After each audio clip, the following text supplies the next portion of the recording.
Good morning everyone. आज हम start करेंगे तानपुरा। तानपुरा क्या होता है और इसमें कौन से तार किस स्वर के साथ मिलाए जाते हैं या फिर इसके पार्ट्स वगैरह।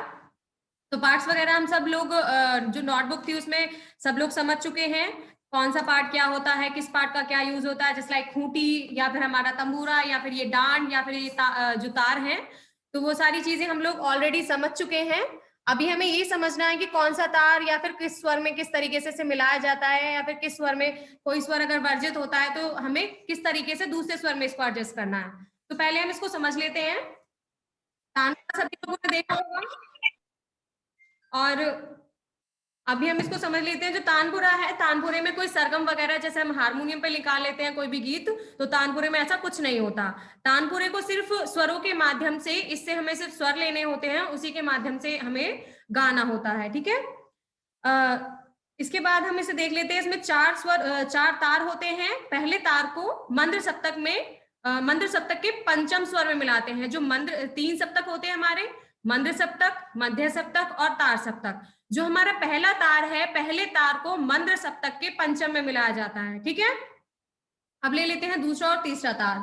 दूसरे और तीसरे तार को जोड़ी का तार कहते हैं। ठीक है। इस तार को मध्य सप्तक के सा में मिलाया जाता है। अभी हम मंद्र सप्तक के पा में थे, लेकिन मध्य सप्तक के सा में दूसरे और तीसरे तार को मिलाया जाता है।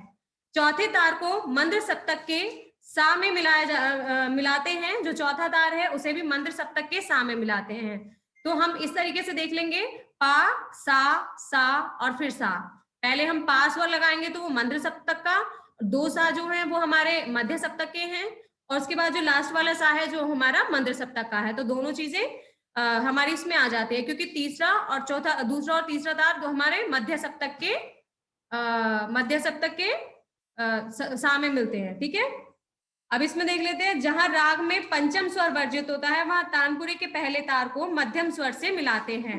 जैसे कि बहुत से राग होते हैं, जैसे हमारा मालकोश ही हम ले लेते हैं, तो उसमें पा स्वर हमारा वर्जित है। ठीक है। रे और पा स्वर हमारा वर्जित है। तो हम किस तरीके से एडजस्ट करेंगे ताकि तानपुरी की सहायता से हम गा पाए। तो जहां राग में पा स्वर वर्जित होता है वहां तानपुरे के पहले तार को मध्यम स्वर से मिलाते हैं। तानपुरे का पहला तार मा स्वर से मिलाते हैं, मध्यम स्वर से मिलाते हैं। ठीक है। यदि किसी राग में तीव्र मध्यम का प्रयोग हो रहा है तो हम पा के तार को, जो पा वाला तार है, जिस मतलब अभी पहले तार को जो हम पा में मिलाते हैं, मंद्र सप्तक के पा में मिलाते हैं, तो वहीं यदि किसी राग में तीव्र मध्यम का प्रयोग हो रहा है तो हम पा के तार को, मतलब पहले तार को गंधार या निषाद में मिलाएंगे। बहुत ध्यान से सुन लीजिए, पहले तार में ही चेंज करना है, अदरवाइज लास्ट के जितने भी 3 तार हैं उन्हें हमें चेंज नहीं करना है। पा वर्जित है तो भी हमें पहला तार ही छेड़ना है, और अगर तीव्र मध्यम का यूज हो रहा है तो भी हमें पहला ही तार छेड़ना है। ठीक है। चाहो तो ये जो मैं बोल रही हूँ इसको नोट डाउन भी साथ के साथ कर लीजिएगा। ठीक है। तानपुरे के पहले 3 तार पा, सा ये स्टील के होते हैं। पहला, दूसरा और तीसरा तार जो होता है वो स्टील का बना होता है। बहुत ध्यान से सुन लीजिएगा।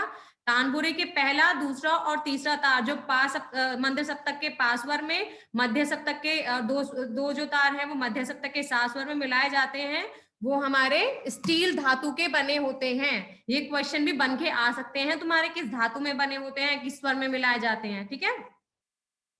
तानपुरे के तंबूरे की परिधि, तंबूरा किसे कहते हैं?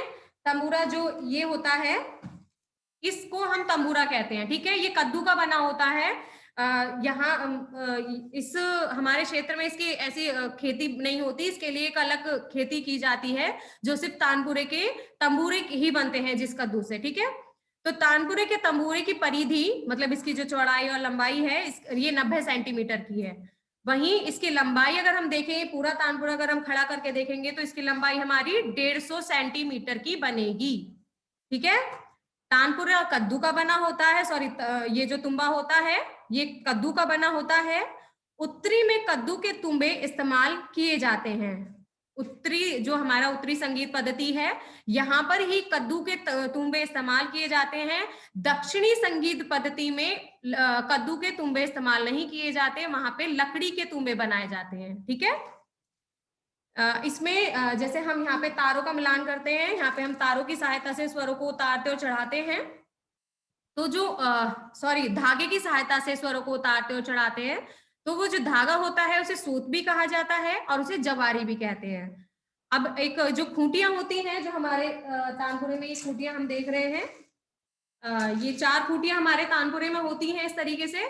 तो ये जो खूंटियां बनी होती हैं, ये शीशम की लकड़ी या फिर खैर की लकड़ी या फिर अखरोट की लकड़ी की बनाई जाती हैं। तो ये बहुत बहुत मेन पॉइंट मैंने आप लोगों को नोट डाउन कराए हैं, बहुत अच्छे से एक्सप्लेन भी कर चुकी हूँ। एक चीज और देख लेंगे, इसको चढ़ाने और उतारने का। अगर इसके तारों को हम कसेंगे तो स्वर चढ़ेगा, ठीक है, मतलब स्वर ऊंचा हो जाएगा अगर इसके तारों को हम कसेंगे, लेकिन अगर ढीला छोड़ेंगे तो इसका स्वर उतरेगा। तो सभी को समझ में आ गया होगा। वीडियो आप लोगों को मिल जाएगी। Thank you for watching.